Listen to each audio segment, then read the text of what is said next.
And there was a time in this country, a long time ago, when reading wasn't just for fags, and neither was writing.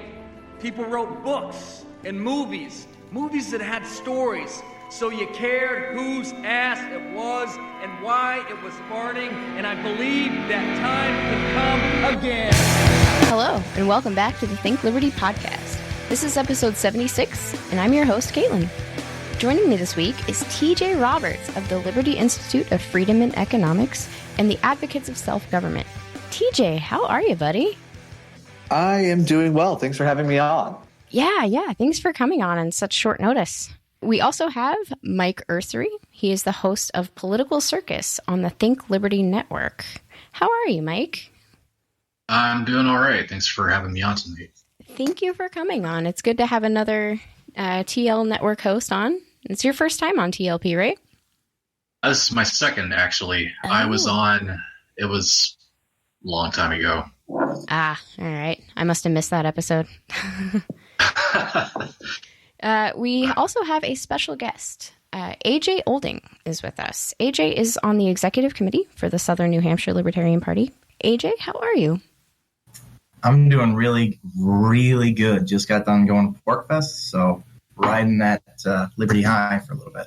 Yeah. It's so cool going to these events and stuff. You know, I appreciate you coming on to sit around and just, bullshit with us and talk about your recent trip to Porcfest. And we'll get into all of that shortly. But first, let's catch up on some news.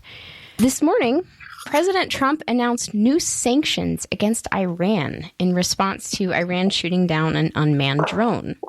Originally, there was supposed to be a military strike, but it was canceled at the last minute because of the potential loss of life. Which, okay, I'm calling total bullshit on that because he was totally briefed for the mission and then decided 10 minutes beforehand to cancel it because 150 soldiers were going to die.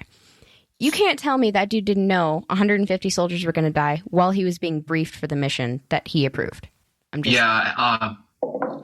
Has anyone noticed that just plays out like something out of a Tom Clancy novel? Like that right? is Trump was being so dramatic in doing that. It was like that was the scapegoat to like pat himself on the back for canceling a strike that he ordered. Yeah, so like imagine if like he had accidentally had to go or if he had to run to the bathroom real quick right before it went off and he had accidentally spent those 10 minutes. Does it then happen? He's like, he can't cancel it? Or like, it feels incredibly dangerous to me. And even if he wasn't briefed on the potential loss of life, like, how do you not think to ask about that before you order the strike? Like, I don't know. It's just, and I'm not shitting on him for canceling the strike. Like, I think it's great. I'm glad we didn't do it. Like, that's amazing. But I'm just calling bullshit on the whole, patting himself on the back story. I don't know. So I'm going to point out one thing as well. Like I'm as well glad he could call the strike, and that's fantastic. And I think that this was a disproportionate response. Yeah, we can see, however, that it is the bullshit narrative that he's trying to protect lives because he just announced sanctions against Iran. Sanctions have the same exact propensity to kill as drone bombs. We can think about this. Just look at Yemen. Right, Yemen. We can look at our sanctions that we utilized against Iraq. Whenever Madeleine Albright was asked about this, and the 500,000 children that were murdered and starved to death as a result of these sanctions, she said it was worth it. I mean, for God's sake, right now, what Donald Trump did is he signed an order talking about how he doesn't want the people to suffer. However, he's willing to starve them to death. And let's look at what sanctions really does. It dignifies you to the international community, but it also imposes your power upon not just Iran, but every other country as well. Because exactly, and that's what I truly don't understand about foreign policy. Like, what authority do you have to put economic sanctions on another country? Like, I don't know. Maybe that's way above my pay grade. I don't know, but that's so stupid. It gets even worse because the U.S. government criminalizes banks of other nations that deal with countries that they're sanctioning. I mean, you've got to be the worst advocate for small government to be an advocate of this interventionist foreign policy we've seen as a consensus ever since the end of World War II. Mm-hmm. It's one of the most ridiculous things I've ever heard to make the claim that I like small government. I also like the idea of America as being the world police force. Specifics on the sanctions haven't been released yet, but I can only imagine they'll be a fruitless and as asinine as previous sanctions, and also just as deadly. And the reasoning he gave was because of Iran's behavior and their, I guess, wanting to beef up their nuclear arsenal and build missiles. And he basically listed all the things the U.S. does to other countries and does themselves. It's like he was literally reading the U.S.'s playbook for the reason he's putting sanctions on this country. And what in the hell would happen if, Britain or Germany or France decided to put sanctions on the U.S. because we're doing that shit? We'd be going to World War III, immediately. Right. I mean, quite explicitly, sanctions are an act of war. So it murders civilians. As far as I'm concerned, it does nothing to help international relations. You can't tell me that's going to mend our relationship with Iran.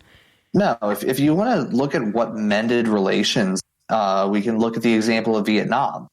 They didn't abandon their communist regime when it starved their kids. That's what caused the war to escalate. They abandoned their hatred of the U.S. when we started with them.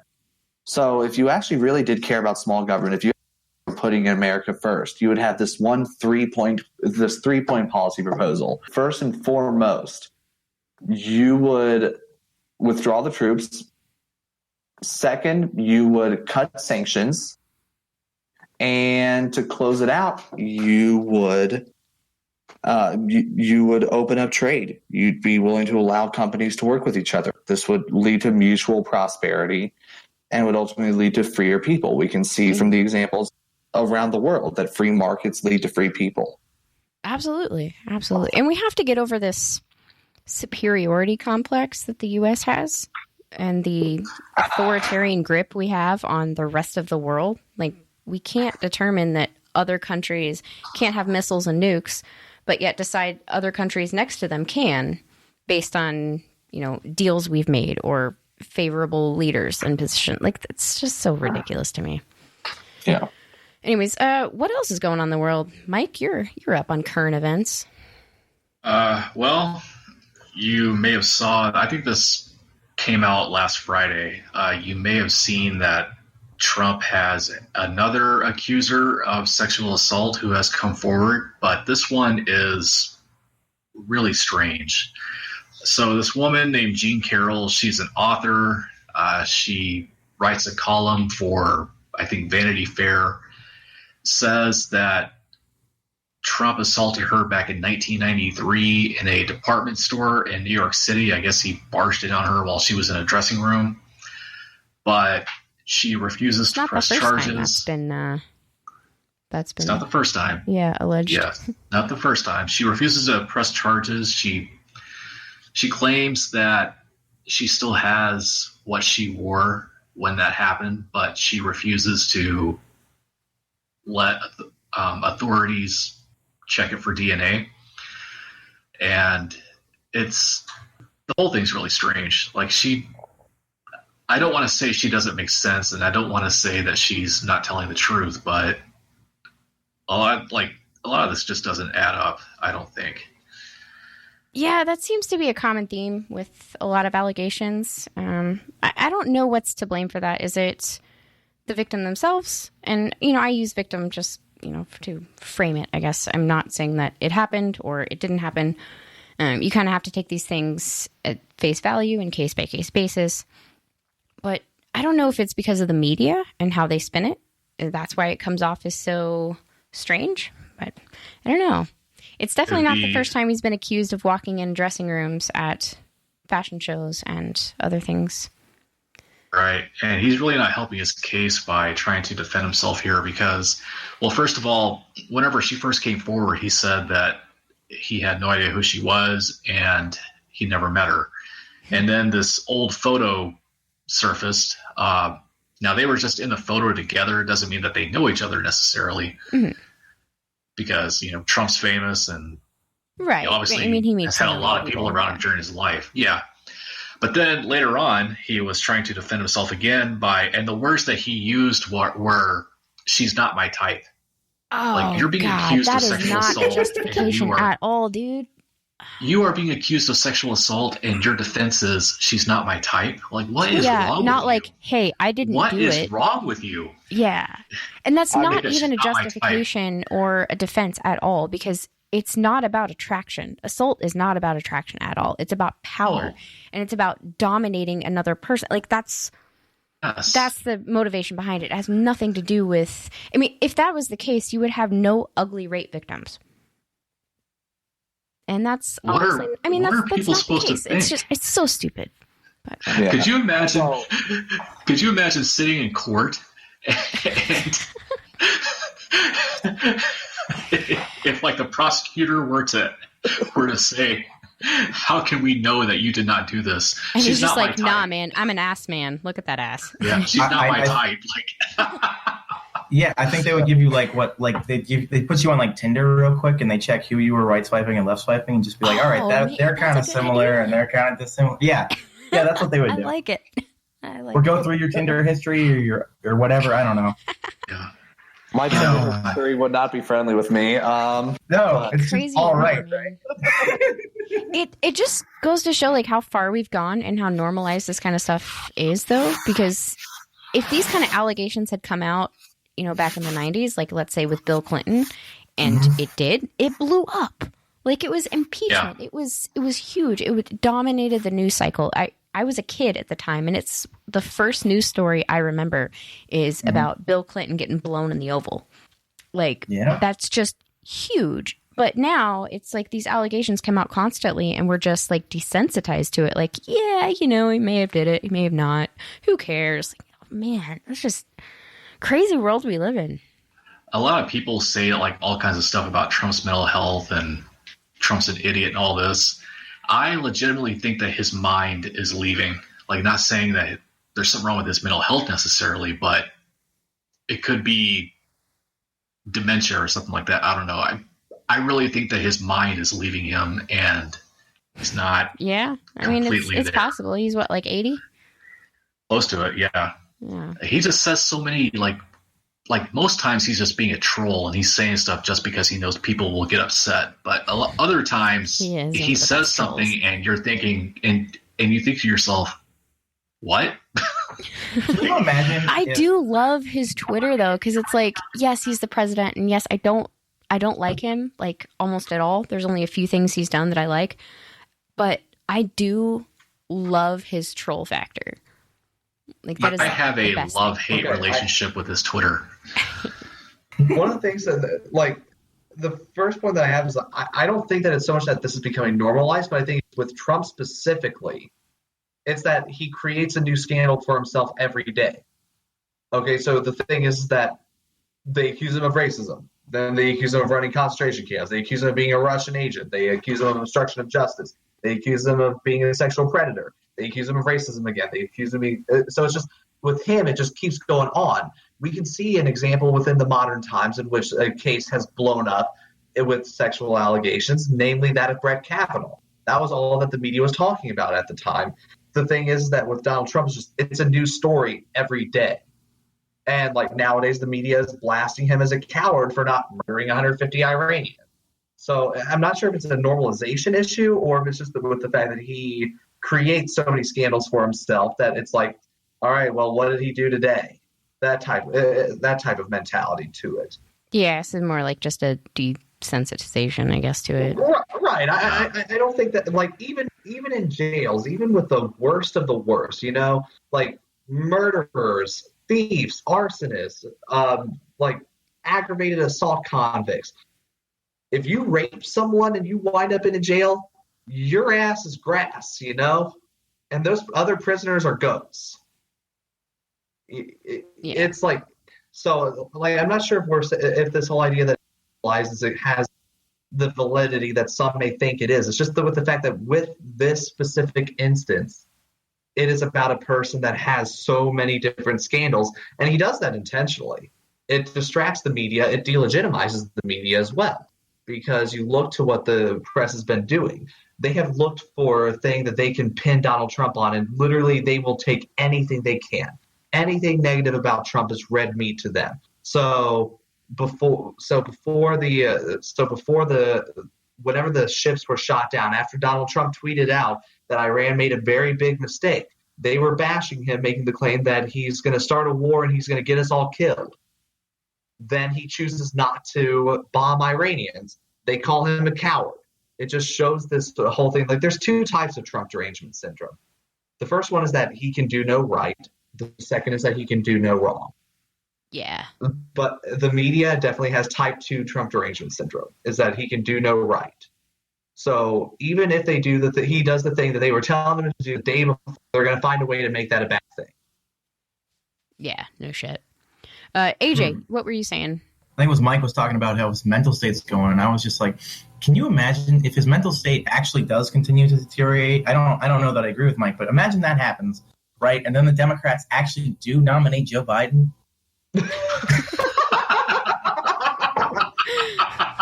I think that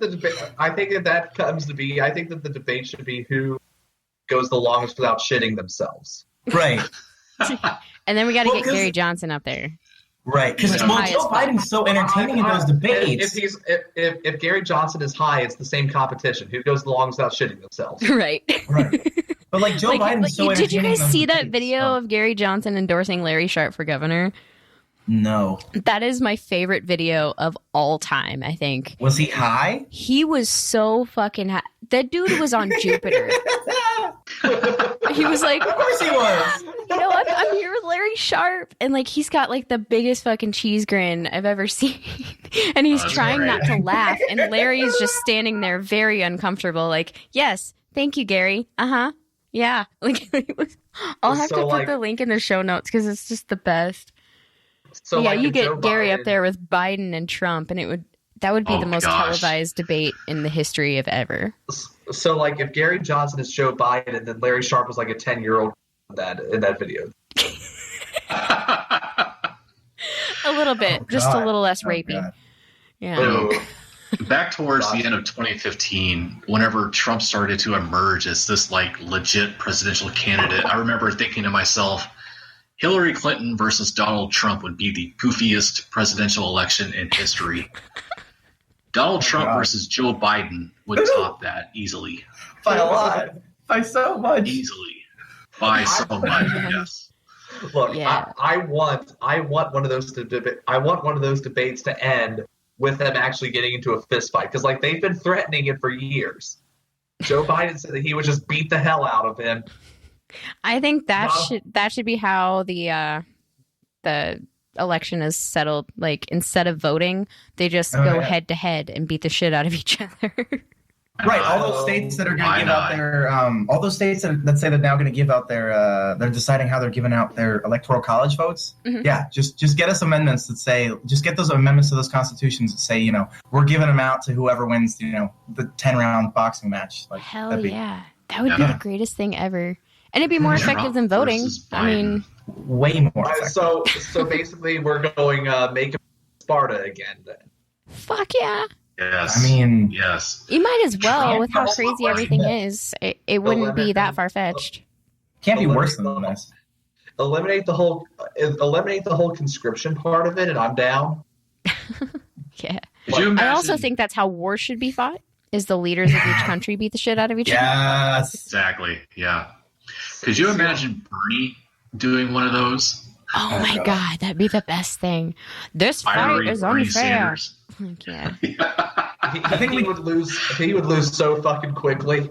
That old ass man literally got kicked out of the hippie commune. I would want to see Bill Weld and Andrew Yang. Oh my gosh. Okay. I just had a run with Bill Weld. I would cheer on Andrew Yang. And it's not because I like Andrew Yang, but it's because I hate Bill Weld so fucking much. I actually don't hate Yang. I've had a turnaround recently. Like, if you really dig into Yang's policies, like, okay, the UBI, UBI by itself is not like, I'm not going to completely write that off because it could be, if done well, a step towards getting rid of the welfare state. So, but anyways, Yang's specific UBI doesn't work because it's an opt-in feature instead of an opt-out. And he So dares only to have those slow who math. will take the 1,000 are the ones who are going to be making more than they would be with welfare. So it's always going to cost us more. It will never cost us less. But a lot of the mechanisms he's put into his platform to pay for the UBI are good. Like, they're really good. And the ones that will fund the majority of it are things he can't do as president. So a lot of the bad parts of his platform are things he has absolutely no power on. But the things he does have power on are really good policies. So he wouldn't be the worst Democratic president. Oh, he's definitely not the worst Democratic president. The thing that concerns me so highly, though, is that culture is downstream from politics is downstream from culture. Yeah. If someone like Andrew Yang does get elected, someone like Elizabeth Warren gets elected, you're getting a culture that accepts the premise of Medicare for all, the premise of gun ownership is a privilege instead of a right, things along those lines. Oh, no. And I agree. So like, I don't like that shit. And Elizabeth Warren, God, I fucking hate her. She's like the worst. She's Hillary Clinton 2.0. But like Hillary Clinton mixed with like Rachel Dolezal. Speaking of Pocahontas, can we all just agree that Trump's greatest accomplishment is ruining that bitch? Yeah. Oh, God. No, that Okay. was the best. I mean, like, she is a hollow shell of her former self. Oh, yeah. He dared a woman to take a DNA test, and she failed the DNA test. Yeah. Best thing. And then people were trying to like justify it, like, well, she's 136th. Like, no, that's nothing. That's literally nothing. She's No, one way It less was like than 1024th or something Yeah. like that. Yeah, something Yeah. ridiculous. Yeah. I just want to point this out. I am more South Asian. I am more from India than she is Native American. I'm more black. And I'm the whitest girl alive. Right. I'm white. I'm not just white. I'm fucking. Oh, no, you are translucent. Yeah. Right. You are the whitest guy I think I've ever met. Exactly. Are you guys real anarchists if you trust 23andMe, though, with your DNA? Oh, I didn't do it through 23andMe. But, Well, what other option do you have? Just not know. Just have fun with it. Yeah, that's Ancestry. true. That's true. The reason for Ancestry is because it's run by the Mormons, and the Mormons they protect their genes seriously because they're like trying to trace like the origin of Jesus Christ in America. Like, no joke. That's why Ancestry was found. If you want to do a DNA test and have your privacy somewhat protected, Ancestry is the way to go. Huh. And this Never knew episode that. is not sponsored by Ancestry. Use our referral code. No, I'm kidding. All right. So, TJ, is there any other current events you wanted to go over? I think I've discovered who the worst Democrat is that's running for president. Oh, there's so And many to choose from. That is Beto O'Rourke. I refuse to call him Beto because I'll either call him Robert Francis or Beta. Well, Beto O'Rourke. Robert Francis. Yeah, I refuse to call him Beto, too. So Beto O'Rourke has proposed a war tax. This war tax, the name war tax actually sounds pretty good if it was like something along the line of you have to enlist and pay for the war if you support the war. But that's not what he's proposing at all. I wouldn't even support that, though. And, yeah, I wouldn't either. It would be much preferable to what he's proposed. Sure. So. Yeah. Like, look, I support buying Ben Shapiro a rifle and a plane ticket to Iran to fight that fucking He's war. too short. He can't go. Yeah, You have to be too short 48 ride inches tall to ride this ride. But no, so like Beto O'Rourke has decided to propose a war tax, which is essentially that households that do not have a member of the military have to pay a fee to pay for these wars. So let's just think about what that means. What okay? in the goddamn fuck? Starship Troopers right there. Beto O'Rourke is perhaps the worst liberal we have ever seen. Not only that, he is possibly the worst conservative. He's the worst moderate we've ever had. He's just a straight up. He is a centrist nightmare. Like, have you watched his speeches and shit? Like, he literally will stand up on a table and make very big hand gestures and say absolutely nothing for, like, 15 minutes. It's just, like recycled, like, buzzwords and weird posturing. I don't know. That dude is a trip. Yeah. So, like, let's think about what this man is. Beto O'Rourke supports conscription for the poor and only the poor. He wants to force people who cannot afford to pay for that fee to send their children to kill and be killed for their government. It's the most despicable proposed law I think I've ever seen. And it's not a surprise either, because this is pretty damn close to slavery. First time. Oh, it is slavery. It's the government claiming to own you. It is a clear violation of the 13th Amendment. It's a clear violation of basic human dignity. It's a clear violation of self-ownership. It's, as I said, I'm not surprised that he's done this, because this is the same motherfucker who decided to propose a universal mandatory service program. Oh, I wonder how that service is going to be proposed. It's going to be proposed by killing brown people in the Middle East. That's what it's going to do. That's what you're going to do. It's going to be detaining and imprisoning people for victimless crimes, whether it's here or abroad. That's what it's going to be. That's what he supports. He's possibly the worst person for civil liberties that you could have for president. I wish I could slow clap on a podcast for you, because I totally would right now. That was a great rant. Yeah, no problem. Yeah. No, that's insane. Like, as a Democratic candidate, how in the fuck are you going to, like, propose that? Well, let's look at what progressivism even if Republicans propose that would be huge. Well, the Democrats have been the more war hungry party for about the last 10 years, and people just seem to not notice.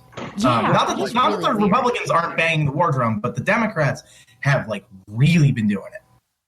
Like, let's be clear here. Progressivism, just as Michael Malice likes to call them, barely secularized religion that seeks global hegemony for the universal implementation.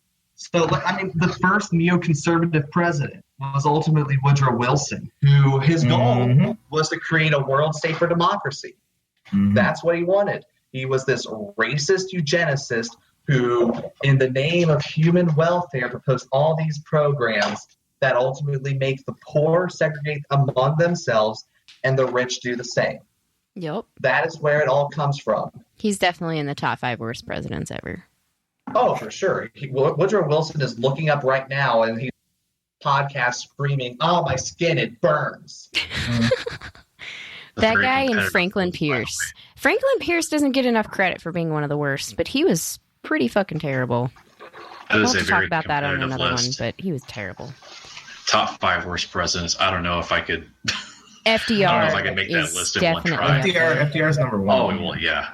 Well, FDR is. I hate FDR for a very personal reason, because he fucking ruined, like, home architecture, and, like, that's, like, a weird hobby of mine. Like, I really love old homes, and World War II and FDR fucking destroyed architecture.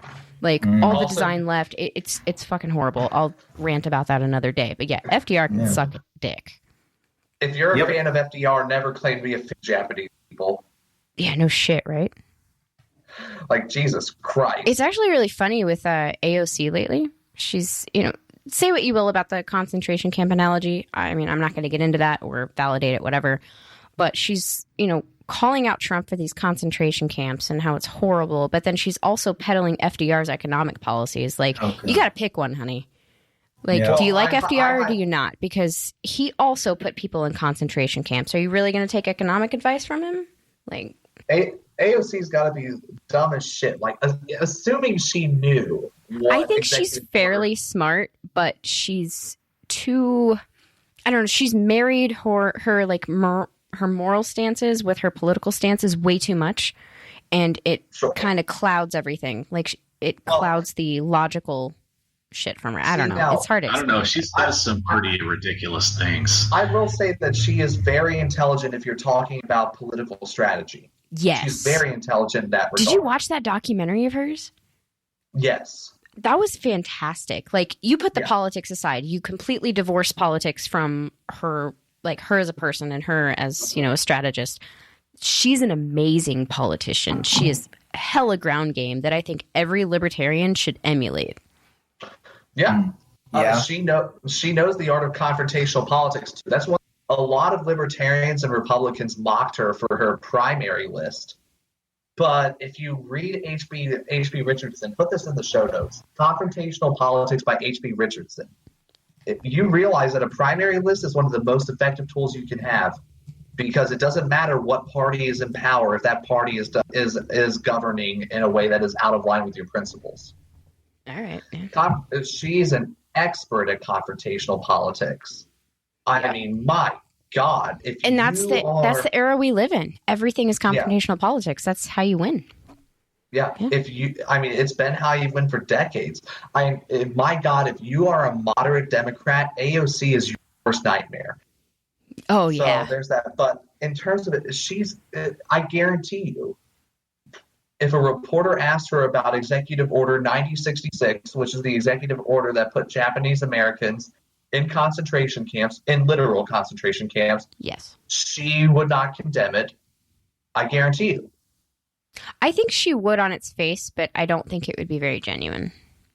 I don't know. Exactly. It's hard to tell with her. She is right a lot lately, especially lately. Like she's had a lot of really good stances, and she's called out a lot of stuff that needed to be called out. And I give her props. Well, yeah, she's better on foreign policy than Bill Weld and his backers, Bill Kristol. Oh, God, yeah, man. Did you see Bill Kristol's tweet, by the way, about Bill Weld? No. He put out this tweet saying, like, I'm at a packed house for a Bill Weld rally. I bet the atmosphere is not as exciting at Donald Trump's. Shit. If you've ever been to okay, look, here's the thing. I go to Donald Trump rallies not because I support President Trump, but because they're fucking lit. Yeah. Okay? Like, I would assume so. Yeah. I want to be very clear. I went to see Bill Weld speak once at a conference. I was in the front row for it. I literally fell asleep. He is a dude. Okay, so my Bill Weld story. Okay, so I met him at the California convention in 2018, I believe. I was sitting in like the coffee shop area of the hotel lobby. I was just like working on stuff, and over comes Bill Weld. I'm like, holy shit, there's Bill Weld right in front of me. And I was still in like a noob to meeting, celebritarians. So I was like, oh my God. But this motherfucker orders a sandwich, and then he sits down and starts eating the sandwich. Harmless, right? No, he picks apart his sandwiches and eats them layer by layer. It was the most horrifying thing I've ever seen. And that right there solidified me never voting for that man. Policies aside, I won't vote for that psychopath. He was psychotic. Yeah. Once again, another thing that Donald Trump is right on. You guys ever on Kasich? Mm-hmm. I have never seen a man eat in a more disgusting way. It's like he hunches over, protects his shit, like takes as much food as he can fit into his mouth and just puts it in there. Hey, I kind of eat the same way because I got kids and they like to take your food a lot. So well, I understand if you have kids, but I have to protect my food like a mama bear protects her cubs. Like if you're a politician in the first world, though, you don't need to do that. That is yes, that's true. So that's a bit of a false equivalence. One, I respect you, and I have no respect for John Kasich. So. Oh yeah, Kasich, he's a terrible person. Yeah. So let's move on and let's talk about Porcfest. AJ, why don't you I guess for our listeners who are unaware what Porcfest is, it is the Porcupine Freedom Festival held by the Free State Project up in New Hampshire every year. So you were just an attendee this year. What was it like? Like, I really wanted to go. I was invited to be on a panel, but I just unfortunately wasn't able to make it. Was it the podcast panel? Yeah, I was going to be up there. I had a bunch of friends go to that. Yeah. I got into it with Stapleton a little later on. Really? Yeah. Okay, so they do a bunch of different contests and stuff that you can do, that you can go into, and one of the contests that there was a Best Liberty T-shirt contest. And I brought my my Maj Toure Black Guns Matter shirt that said "All gun control is racist" on it, and that was the shirt that I brought up to present. And I told this story about going into Lancaster, which is the nearby town right next to where they do Porcfest, to go grocery shopping. And I forgot that I had the shirt on. And then I talked about this conversation that I had with one of the people in Lancaster, where I like systematically went through like every gun control law in the country, every gun control law in the history of the United States. And like, they're all racist, every one of them. Mm-hmm. And, you know, convinced the guy that I was right and whatever. And the other two guys from Lions of Liberty, because they were judging the show, they were judging the contest, both gave me 4s out of 5. Stapleton gives me a 2. If I had gotten a 3, I would have ended up second. If I had gotten a 4, I would have been tied for first. But what was his reason? Stapleton, he's like, oh, it's not artistic, it's just text. And so, like, literally, I'm off the stage at this point, and I'm just like, you know what? We're far enough into Porcfest. This is a fun atmosphere. We know this isn't serious, so I'm just going to, like, yell every name that I can at him right now and just, like, start an argument in front of a crowd. Like, obviously, that's it was amazing. lighthearted. I don't think it would be a libertarian event if that didn't happen. To be honest.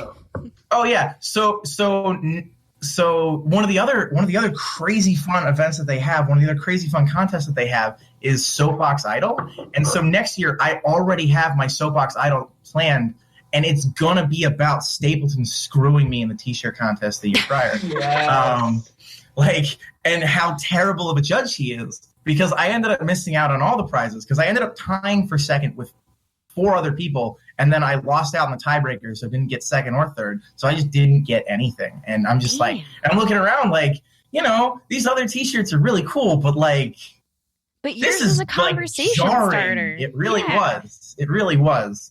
It also deflected a lot of eyes at the grocery store. People did not, it's not funny. a shirt you see out in public every day. No. Well, because I've also worn the just straight Black Guns Matter shirt in public before, and I've had people come up to me and be like, oh, that's really funny. And I'm like, no. No, it's not a joke. This isn't a parody. This is not a joke, right? I actually saw this is a an car with organization. Black Guns Matter bumper sticker on it the other day. It was really refreshing which is to see. amazing. Yeah. Right. Right. So Porcfest is you're asking what the environment's like. Porcfest is.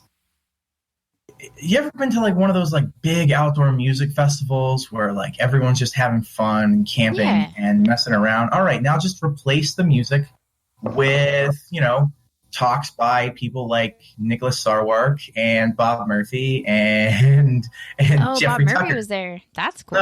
He wasn't this year, but just that's so sad. I love Bob. Right, and Jeffrey Tucker was there, and Matt Kibbe was there. Very cool. So many people were there. Yeah, right. And that's the crazy. This was like a huge event. Yeah. That's amazing. It's huge. And one of the most fun things about it is that most of the people there aren't really like your political porcupine types. They're people who like love freedom and try to be on their own. And literally, my only engagement with a lot of the New Hampshire people of these groups, I mean, I engage with them all the time. But from the political perspective, I know they don't really care. And so all I ask them to do is vote. When it matters, because that's one of the great things about the Free State Project is it's not just a political thing. You're really building a community. You're really like there's entrepreneurs, there's people building education opportunities, using cryptocurrencies constantly. Right, New Hampshire, like Portsmouth, New Hampshire has the most places that accept cryptocurrencies per capita of any city in the world. Right. Whoa! And I didn't know that. Yeah. That's amazing. On a per capita basis, San Francisco has the most growth. That's really necessary, I think, in a political movement. Is you have to have that cultural aspect. You have to have the entrepreneurial, back up there. You have to have the philosophy in every aspect of life, or else it's not going to take off. That's really cool. It all kind of comes together here at Porcfest. Right, but so it's cool. Those people, when they're at Porcfest and they see the speakers, they don't know who Nicholas Sarwark is. They don't know who Matt Kibbe is. Most of them know who Jeffrey Tucker is, but that's just because he's, an outfit in addition to everything else he does, right? One of the most well-dressed men I've ever met. Right, and so you get to just talk. And so, like, I was able to hang out with Nick Sarwark for a very long period of time, and didn't have people coming up. With. Like, people can say what they want about him, but he's a good dude. Like, I like him. Right. And then, it was myself, Justin O'Donnell, who's on the LNC. Yeah. Nick Sarwark and Matt Kibbe. And the four of us are just talking, trying to figure out who's going to be the nominee. And Nick is just like very non-committal. He's just like, look, the nominee is going to be whoever the delegates he never support. gives I'm like, a straight all right, answer on that. he will never make his opinion known. He brought his I won the LNC chair race t-shirt with him, and he wore that around the first day. Oh, yeah. He's just like, all right. Those are hostile words here. Josh Smith helped found Think Liberty. So. Right. Yeah. No, that's super fun. cool. That, like, everyone there is like super accessible, and you can just like hang out with these, huge figureheads in the movement and in the party. Like that's really special. But it's not just that, because here's the thing: every single person there, I'm not just talking about the speakers. Every single person who's there is there for some type of philosophical purpose. Is there because they've read so much and they've consumed so much of this information. They've sat down and they've thought about it, and every single conversation you have there is intelligent. Every single conversation you have at Porcfest, you walk away learning something new. You genuinely don't go up into the mountains and talk with this group of people. And I was there for 9 days, which is actually, I got there several days before Porcfest started, but a lot of people like to trickle in early. I was there 9 days. I am not the same person I was when I got up there. And that's every year. Sounds like an amazing event. Is. Yeah. Mm-hmm. It really does. And I've been wanting to come up fest since I was 17 years old. The fact that Nick Sarwark is there might draw me off a little bit, but Bill Weld was also there. Look, here's my thing. You accuse Ron Paul of being a Russian agent. Did he really accuse him of being a Russian agent, or did he just say that he denied Russian collusion?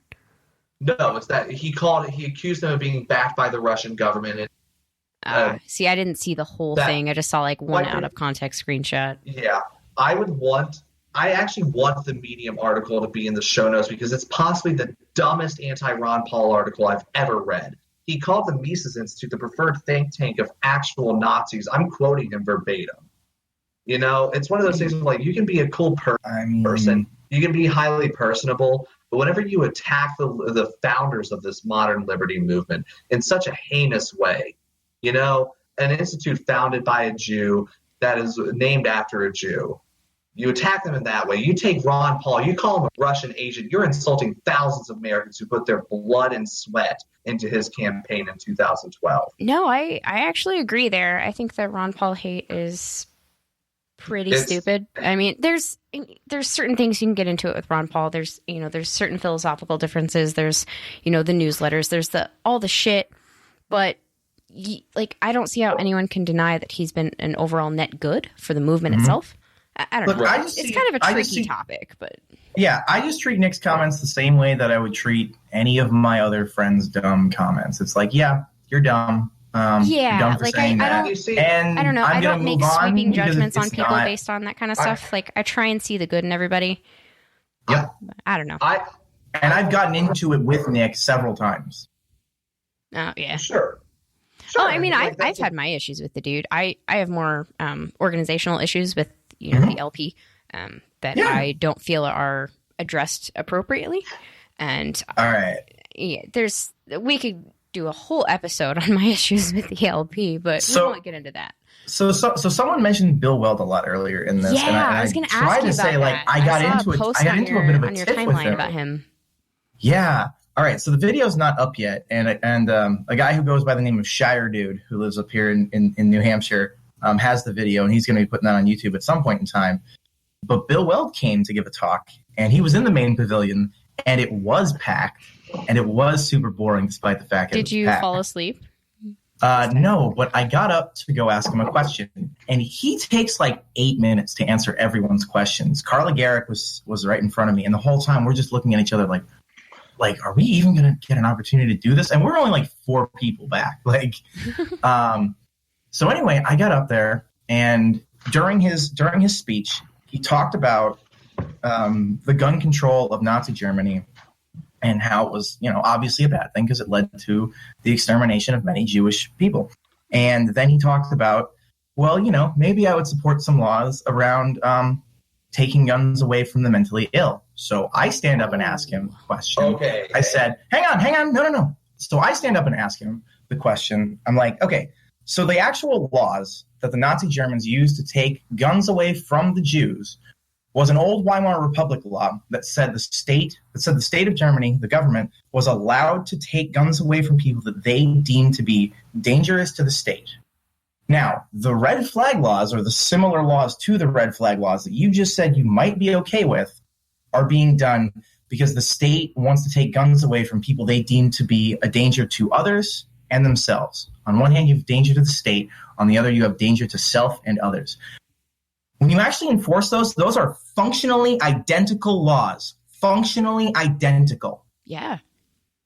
How do you defend that, Mr. Weld? And I don't remember exactly what his answer was, but it's on video, and you'll get to watch it at some point in time, because he didn't have a strong answer. One thing that I want to point out as well, this whole mentally argument, if the mentally ill should be disarmed, so should everyone on this podcast. There is CDC data that indicates that mentally ill people are less likely per capita to be violent than those without mental illnesses. But they are exponentially more likely to be the victims of violence. The whole idea that the mentally ill should be disarmed is fucking heinous. Well, that, and you're leaving it up to the state, which are not medical professionals, to make that determination. Right. Like a judge is not a psychologist. Right. A coworker or a neighbor is not a psychologist, and they're taking these guns without warrants. And it's already led to people dying in raids. Like, this is not okay. I mean, to be clear, like, people who support red flag gun are adamant opponents of the Second Amendment. And I don't know. I've had a lot of Republicans supporting red flag laws. And they are opponents of the Second Amendment. Yeah. Yeah, for sure. If you support any gun law, you are an opponent of the Second Amendment. And this includes the Jack Kyle Kashev. See, I don't know why the gun rights community likes to stand up for this kid, especially considering he's trying to get people fired from their jobs over their remarks. Might be talking about myself. I don't know. He's also an adamant supporter of fixed NICS. He's an adamant supporter of red flag gun laws. He was silent when Donald Trump banned bump stocks, and he has been silent since Donald Trump has started thinking about banning suppressors. Well, I think that's the problem of looking up to children as political messiahs or whatever. Yeah, especially whenever you bully a kid. Yeah, except for the Free State children. I'll look up to them. Yeah, there you go. So overall, who was your favorite speaker? Oh God. Okay, so I mean that's the thing, right? Is like I didn't go to all or even most of the talks. Like you know, we were camping out and building our own little like community up in the mountains and. But my favorite speaker actually probably was Nicholas Sarwark. He gave a long talk on. He is a really good speaker. He gave a long talk on freedom of speech, and you know he's a lawyer himself, so he went into into the differences. You know what is and isn't protected, and then what are the norms of society, and then he started to, and then something that was really important to me that he ended with was talking about we shouldn't be using our free speech to bully people, and we shouldn't be using it in ways ultimately that are negative. Because at the end of the day, if we do that, then then the state's just going to come up with an excuse to limit it. So we need to fight for the norms of speech to be what we want them to be, right? And then I asked him about the straight pride parade that. Let's get into that a little bit. Okay. Do you guys know anything about that, or am I the one? I saw that there was a reactionary straight pride parade up in Boston that they got a permit for just being reactionary to pride parades and shit like that. Right. So I personally know. I think at least for the organizers, and there's a bunch of different organizers, and oh God, I can't remember the last names of all these people. But there's Sampson and there's Coombs, who are both LP Massachusetts members. And then there's a guy named Chris. I don't remember his last name, but Chris Bartley. He and I worked on a campaign together. Right, and Chris Bartley is basically just a gay man that they found to help organize this, so that they could have a token. Because I don't know how much time you spent with Chris Bartley, but he's a very dumb individual. He just is. He just really is. I don't know the guys. I don't know. I'm not going to call him dumb, but I'm going to say he's not particularly articulate. Yeah, that's fine. And then the other guy is a guy named Brandon Newbaum, who's the founder of Resist Marxism down in Boston, and he actually showed up to Porcfest and tried to recruit people into this. And the best one was he goes up to Vermin Supreme and asks Vermin, "Will you be a part of Straight Pride?" And holy Vermin, shit! I'm getting conflicting reports as to what Vermin said. It was either Straight Pride can suck my dick, or only if you suck my dick. Which is both of those would definitely come out of his mouth. Holy shit, that's awesome. Father, the worst fucking person to go up to and ask about Straight Pride. Right. Vermin Supreme. Oh, that's great. You know what? This offer says to everyone except Bartley, if any of you guys actually suck my dick, I'll participate in it.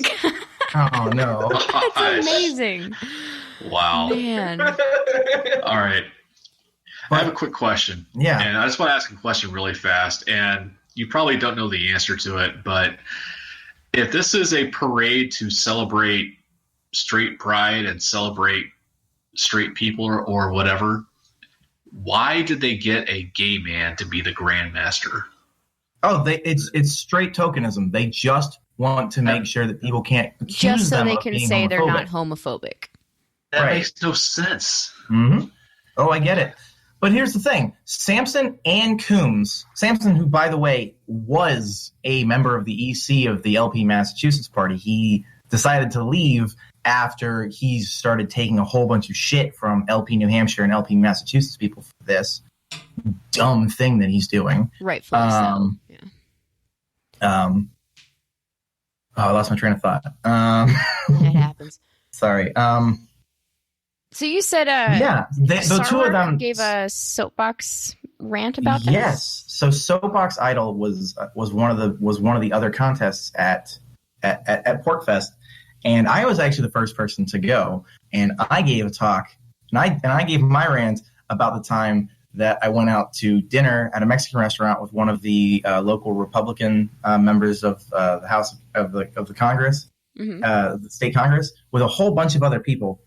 And we sat down, and the waitress brought out a bunch of different chips and salsas. And the ones that was in front of me and the Republican member of Congress, who I won't name him again. I already did that publicly. He grabbed, and he was at Porcfest. He's actually a friend now. But he just grabbed the salsa that was in front of the two of us, put it in front of himself, and ate out of that. So that was my rant. Which got a pretty good reaction. But Nick went a little later on and gave one on the Straight Pride Parade that I shared. I posted. I took video of it and put it up on YouTube.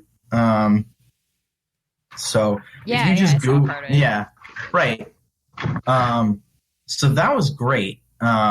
Nick had a really good time in New Hampshire, and I was just, you know what, I don't know if I'm supposed to be telling people this, but he was talking to several different of the Free Straight Project's real estate individuals up there. I think he's moving. He's making the move at some point in time here pretty soon. Oh, good for him. We're very New excited Hampshire's a good that. state, except in the winter it does suck up there. I lived in Lowell, Massachusetts for a while, so right on the border. God. Yeah, I live in Nashua now. Yeah. Oh yeah, I went up to Nashua to buy groceries because you guys don't have sales tax. Because we don't have sales tax. That's what Nashua is an escape from Massachusetts sales tax. Mostly. Hell yeah. You see, the I'll best be honest place. here. Did all my shopping up there. I really do like the cold. It reminds me of my heart. So Aww. hate the cold. I I live in absolutely Minnesota despise now, cold and weather. the cold is literally the worst thing. Well, I hate yeah. it so much. But I don't like the sun either, because I'm a very, very white girl, and the sun hates me. Well, I mean, So- I guess you found a true home in Ohio.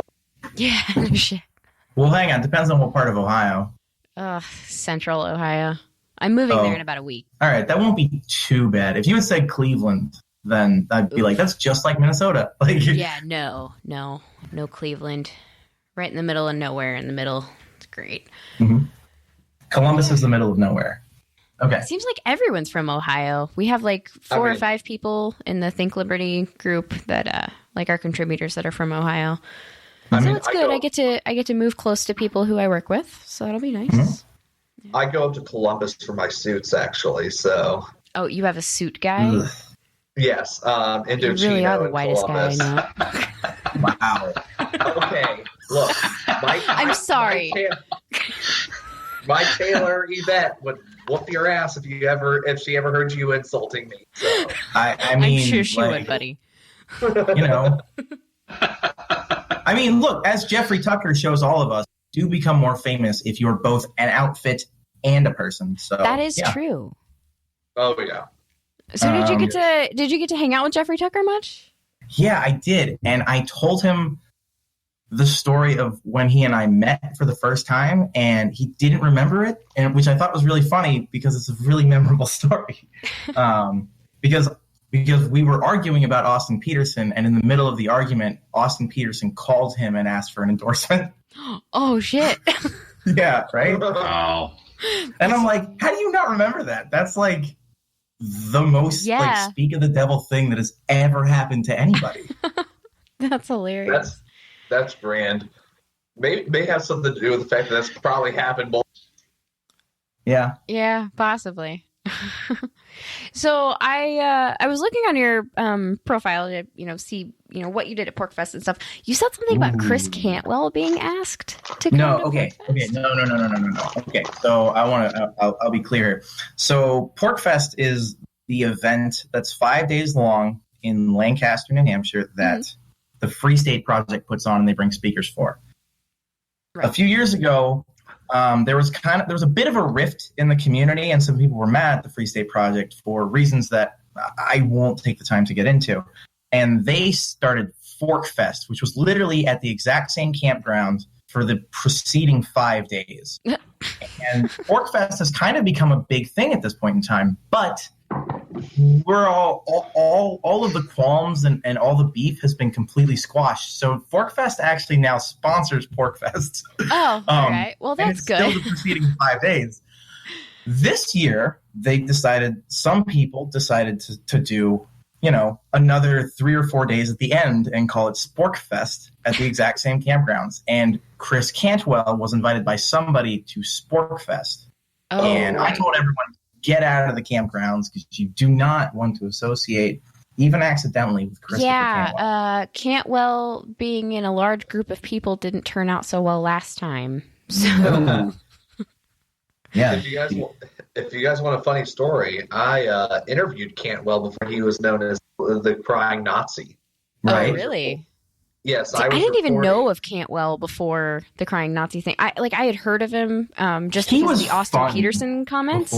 The pyramid of pussy stuff, because that's who Peterson was talking to, was Cantwell. And that's why I was like, oh, well, if it's the Crying Nazi guy he said that to, like, maybe I don't hate Austin Peterson for that as much anymore.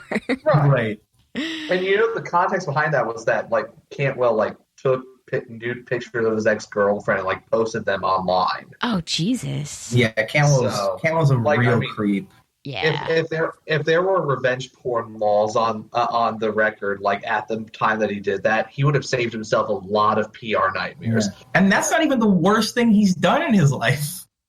No, it's not. But like in mid-2017, there was a neo-Nazi march in Pikeville, Kentucky, which is like 2 hours from where I live. I actually love Pikeville, Kentucky.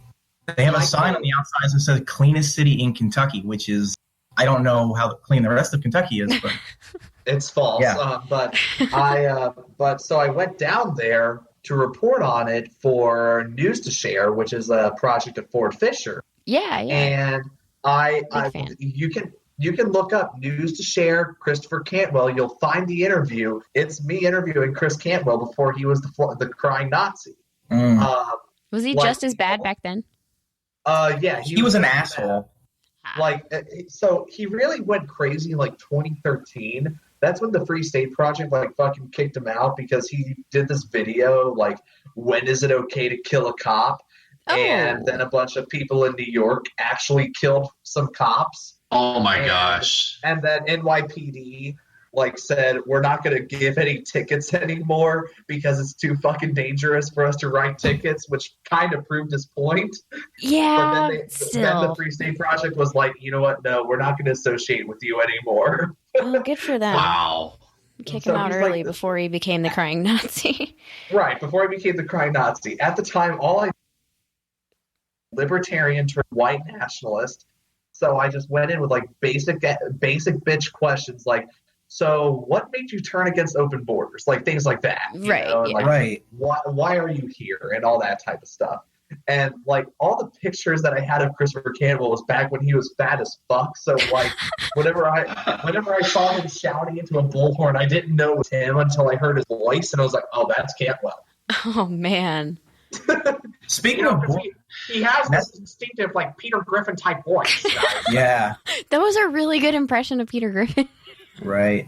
So speaking of borders, messing with the Border Patrol is like a Porcfest pastime. Oh, really? Yeah, it is. How they so? normally all of New Hampshire is within 100 miles of either the Canadian border or the Atlantic Ocean, which means the Border Patrol is allowed to set up a checkpoint anywhere in the state of New Hampshire. I didn't know they did and when that they for do, Canadians. I thought we just kind of forgot about them. So it's the worst kept secret in the state that they're solely to catch teenagers with drugs. It's the worst kept secret in the state that they're just abusing it to catch teenagers with drugs. The thing is, they normally in the middle of the summer set up one on 93 southbound in the middle of the White Mountains. And if you're taking the fastest route back from Porcfest to either Manchester or Boston, which are the two airports that most people fly to when they come to visit. And Manchester's also where most of the members of the Free State Project live, because that's the biggest city in New Hampshire. Mm-hmm. You have to drive past where they normally put the checkpoint. And so it's not every year that it did not line up exactly this year. So not a lot of us got to do it. It was a couple days before Porcfest started. So some people were already up there. But typically, it's just all right, let's organize a truck to go down. It's Thursday during Porcfest, and they've set up a checkpoint. Let's get a bunch of us. Let's get 6 of us in a van. We're going to go down. We're going to go through, and they're going to ask, are you a U.S. citizen? And you were just going to say something like, are you? Or no, I'm a meat cop. Yeah, we just waste their time. And that's the great thing is as soon as you get through, you pull off the side of the highway. You get back on the highway. You go on exit north. You get back off. And then you start going south again. I love it. You keep going through until they wave you by because they recognize the car. No, that's awesome. It's a very peaceful, fun protest. I love it. Oh, yeah. I have an idea for how you guys can next year. For next year, what you do instead of are you a U.S. citizen, what you respond with is non dico in lingua Britannia. Oh God! But listen. Non dico in Britannia lingua is not Spanish; it's Latin. Good luck finding an ice agent that speaks Latin. Right. So the entire checkpoint's gonna have to fucking stop until they find someone who can speak vocal Latin. Right. Yeah. Amazing. So that's the thing. They decide that they're gonna waste our time and just ruin the White Mountains because that's the thing. The White Mountains are in New England. They're kind of the spot where all the New Englanders where all the weekenders take their it's the thing to do up there. Yeah, it's 2 hours. It's a 2.5 hour drive from that's Boston. where Mount Washington is, right? Yes, it's exactly where Mount Washington is. Every single car up there has that bumper sticker. My car named Mount Washington. Yeah. At least 20% of the cars in New England have that bumper sticker on them. Yeah. It's although I'm starting to see the people who are the the super douchebags who have that bumper sticker and they cross out my car and it says, "This hiker climbed Mount Washington." And I'm like, can't you just like be proud that you hiked Mount Washington? Like, Right. I mean, that's the thing. Like, Porcfest is so cool. Like, even the kids that are around, like, you can tell they're Liberty kids because they're starting like their own little businesses inside of this place to like make some money. Like, some of the kids got together and were like walking people's dogs. They put together like 7 of them. We're just like, come to this campsite, we'll walk your dog for so much money. Dude, that is so cool. It's like a little community of baby anarchists. I love it. 2 of the kids were way ahead of the curve and would walk around with their wagon that they just had full of snacks. Oh, And nice. because in the middle of the night, people are drunk. But that's the thing is they're all libertarians. They don't, none of us are any danger to anyone. So these parents don't have any problem that their 10 or 11-year-old is walking around with a wagon full of snacks. It's also a pretty at tight 2 a.m. community. Yeah. Oh, it is. That might explain why I'm such a libertarian, because 9 or 10, I would do that shit at the racetrack that my grandparents own racehorses at. Yeah, there you go. Yeah. Little entrepreneurs. That's Right. so cool. It seems like a really fun, tight-knit environment that's, I don't know, for lack of a better word, inspirational.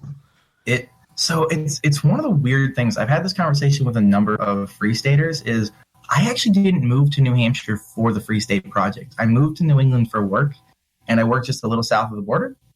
And I was just like, all right, well, since I'm here, I'm just going to live north of the border. None of my coworkers know this, so if this podcast ever makes it to them, then all right, I guess I have to deal with talking about politics at work all the time. They're going to bring it up to me. Always fun. But, yeah, super fun. And so I was having this conversation, and I'm like, about half the people at Porcfest are living in New Hampshire, and about half the people are from outside the state. About 75% of the people who are that outside the state are people looking to move, who've come there to see what the Free State Project has to offer, and they want to figure out where they want to move to and what they want to move to. And I was never one of those people. I was always either someone who was like vaguely aware of the Free State Project, and then one day I was just part of the show that these people come to see once a year. Yeah. No, that sounds super cool. Like, I really want to go to Porcfest now. They should hire you as their PR person because you made it sound a lot of fun. Okay. So next year, and I haven't made this happen yet, but I know the guy who runs the at the end of Porcfest, the last day, we do a free Ross Ulbricht auction every year. I think we raised a little over $10,000 this year for him. Holy shit. And in the middle of it, there's normally some type of like comedic, someone gets up and does a little bit of comedy. And this year we didn't have like Lou Perez or someone famous. We just had one of the guys from Manchester who always hangs out in this same group of Free Staters get up and kind of riff at it. And I've been working on a couple jokes, so I'm going to talk to the guy who runs the auction next year and just be like, hey, let me do it. Let me go. These people are drunk enough that it doesn't matter if I'm bad. Like, right. You're encouraged to drink so that you spend more money to help save Ross Ulbricht, right? Yeah, it's just a good time for everybody, yeah. Oh my God, it's such a good time. Another person to consider for that one maybe would be Dave Smith. He was at Porcfest this year telling his jokes. No shit. Yeah. He was pretty funny. I think I'm the only libertarian who's never listened to his podcast. Yeah. Oh, shame. I know. Yeah, I don't listen to it either. I'm so backed up on podcasts. I barely listen to our podcast, to be honest. Dave Smith has a podcast? Yeah, Dave Smith's part of the problem. Yeah, I don't listen to a lot of podcasts. If I'm honest, I've never listened to yours. That's okay. Okay. You'll have to listen to this one, but right. He is also one of the co-hosts of the comedy podcast called Legions of Skank. Okay. All right. But yeah, so Ross Ulbricht is kind of like one of the like main pieces of glue that we have in the Free State Project. Because like it's already been said, if he gets out, he's moving to New Hampshire. Oh, that's cool. And, so he already has like a community of people to support him. Yeah. So several years ago, when he first went to prison, Lynn, his mother, contacted the Free State Project and asked if she could give a talk at Porcfest. And they said, initially they were like, well, no, we're kind of full up. Sorry. And then a couple minutes later, they called her back and said, hang on, we just looked up who you are. Yes, we want you to speak. Yeah. And then a couple hours later, they said, hang on, we've talked about it a little more. We want you to be the final talker. We want you to be the keynote. Oh, wow. No, that's amazing. Right. And so every Liberty Forum and Porcfest, and Liberty Forum is just something we do in the middle of winter that's like an indoor Liberty, and that's just like an indoor Porcfest at one of the hotels in Manchester. Every one of those, she's always there, and they always end with a free Ross auction of something. And I usually spend a little bit of money. So the Porcfest people, because they travel from all over, I normally can't spend with them. Liberty Forum, I get some stuff, though. Yeah. No, that's super cool. Yeah. All right. Well, we're going to go ahead and wrap up. Before we go, is there anything you wanted to plug, like any organizations you work with, any Facebook pages, anything like that? freeross.org. All right. Be sure to check out Think Liberty on all social media platforms. Just search Think Liberty on Facebook, Instagram, Twitter, and any other platforms you use. And check out our website, think-liberty.com. Don't forget to subscribe to the Think Liberty Podcast Network for almost daily uploads of new shows. Leave us a review and tell a friend. Whether you like it or not, we'll probably be back next week.